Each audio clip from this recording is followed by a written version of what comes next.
Hello everybody, सलाम नमस्ते सत श्री अकाल। आया हूँ मैं आप सबका दोस्त प्रोलाइट लाल।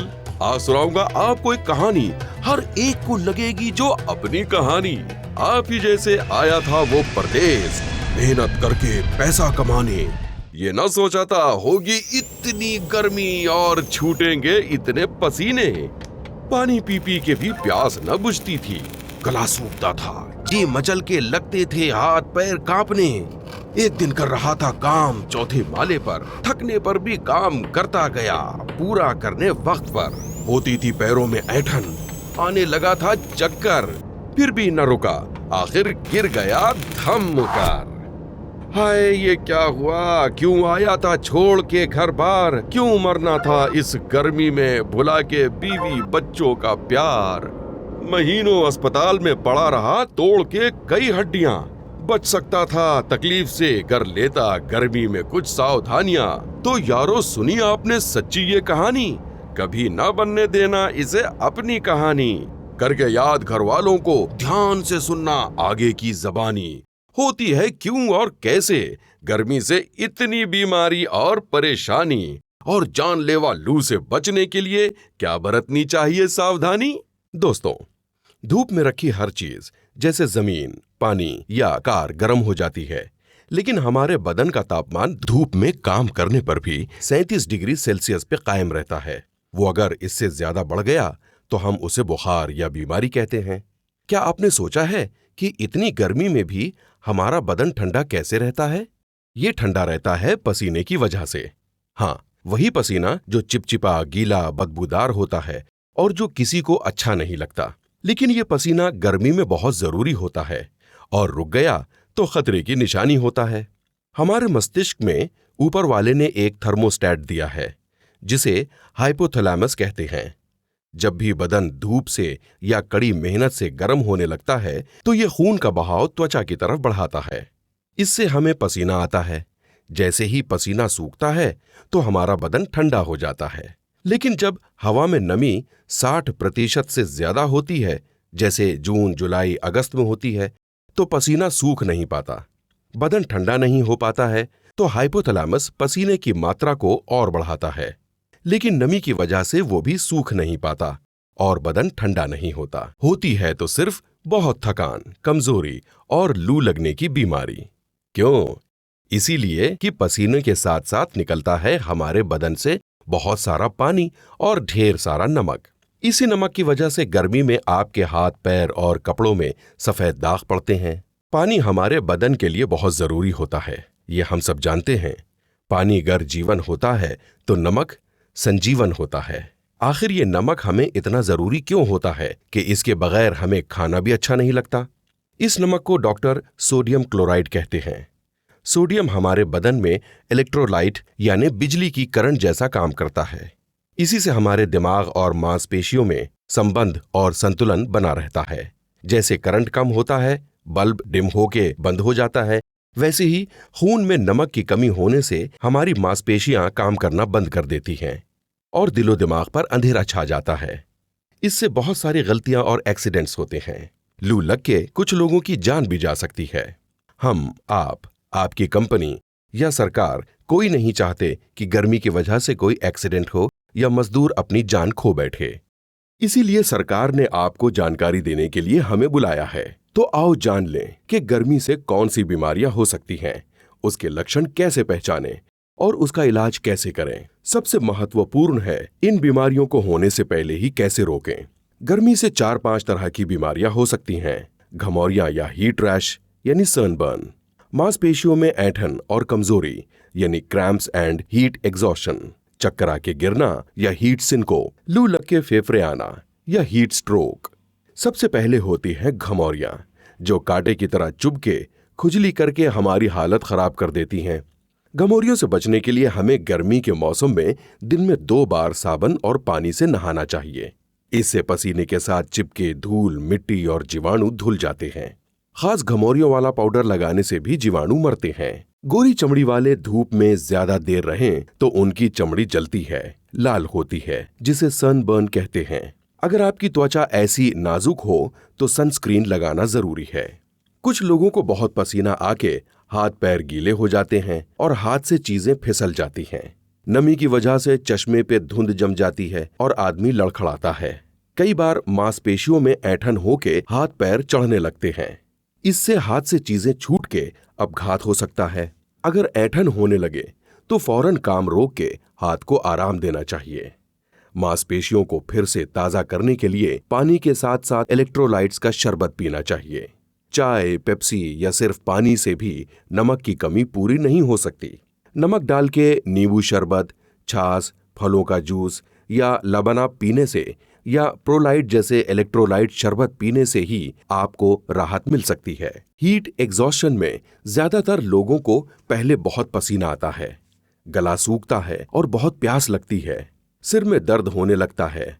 ये सर दर्द चाय पी के या दवा की गोली खाने से भी कम नहीं होता। जी मचलने लगता है और उल्टियां भी शुरू हो जाती हैं। आदमी पसीने में तर बतर हैरान परेशान हो जाता है। बहुत कमजोरी महसूस होती है और हाथ पैर उठाए नहीं जाते। ब्लड प्रेशर कम होके दिल तेजी से धड़कने लगता है। आंखों में झपकी सी आ जाती है और काम में दिमाग की एकाग्रता नहीं हो पाती। ऐसे में कोई कुछ कहे तो गुस्सा आ जाता है और हम दिमाग का संतुलन खो बैठते हैं। मजदूर बेहाल होके काम छोड़ के बैठ जाता है। कभी कभी ये सारे लक्षण साथ में नहीं होते, लेकिन इनमें से एक भी लक्षण हो तो वो उष्माघात की बीमारी का संकेत हो सकता है।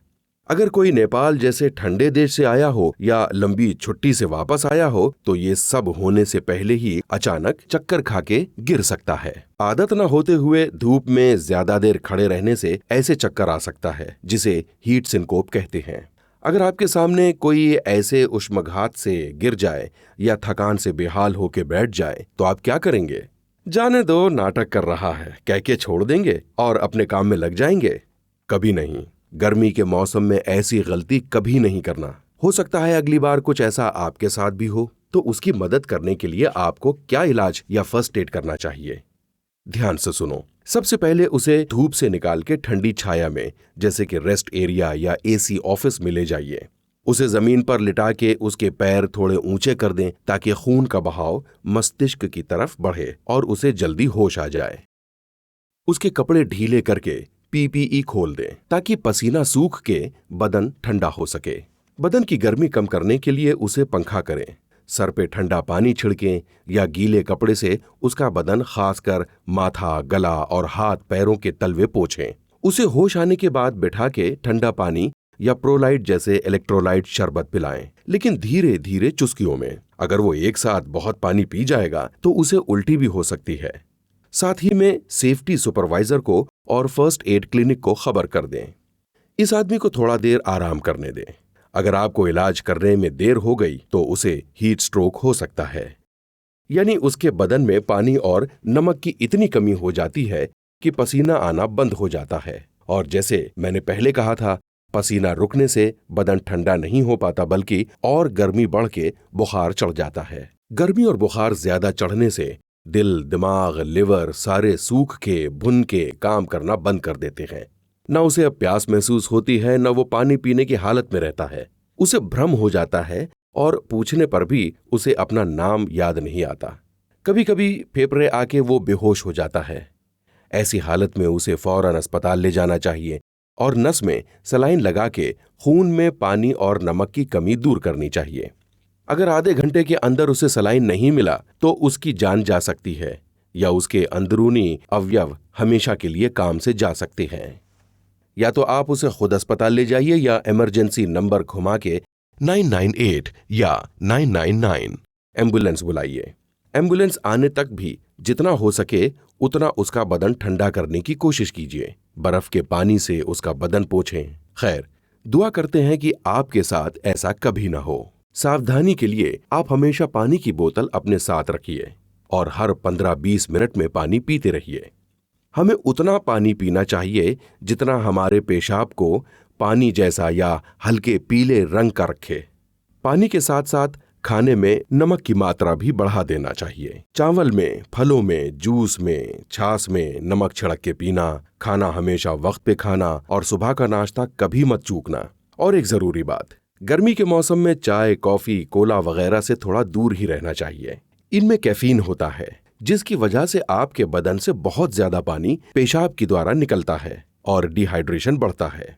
इनसे सर दर्द या प्यास कम नहीं होगी बल्कि बढ़ेगी। तो इनका इस्तेमाल कम करें और शराब से तो दूर ही रहें।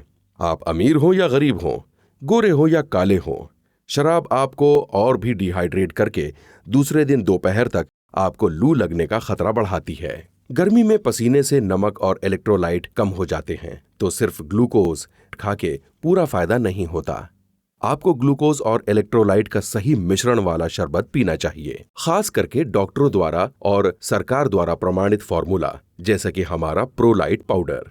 तो दिन में 2 या 3 बार अगर आप एक ग्लास ऐसा इलेक्ट्रोलाइट शरबत पिएंगे तो न आपको थकान होगी, न चक्कर आएगा, न एक्सीडेंट होगा और लू लगने से आप बच जाएंगे।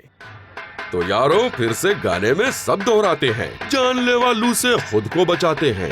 सरकार यहाँ की रखे ख्याल हमारा, गर्मी में काम बंद करवाए बजते ही 12:30। तो बाकी वक्त सावधान रहना बनता है ये फर्ज हमारा। गर्मी में जरूरी है ज्यादा पानी पीना, पेशाब के रंग को हल्का फीका सा रखना। सिर दर्द, उल्टी, थकान से गिरे कोई तो कभी नजरअंदाज न करना। साए में लिटा के पानी छिड़क के पंखा जरूर करना। सुपरवाइजर या सेफ्टी को बता के इलेक्ट्रोलाइट प्रोलाइट शरबत धीरे से पिलाना। बुखार चढ़ के भ्रम हुआ तो फौरन अस्पताल ले जाना। पसीने से निकले नमक की कमी चाय या कोला पूरी न करे। छाछ, नींबू पानी, जूस के साथ इलेक्ट्रोलाइट शरबत 2 बार पिए। सेफ्टी की सलाह पर अमल करना, यारो न करना कोई बहाना। जो बचाए लू से जान अपनी, वो शरबत नमकीन हो तो भी पीना। याद करना इस प्रोलाइट लाल को जब भी पड़ेगी जरूरत। धन्यवाद, शुक्रिया, मास्सलाम, लेता हूँ आपकी इजाजत।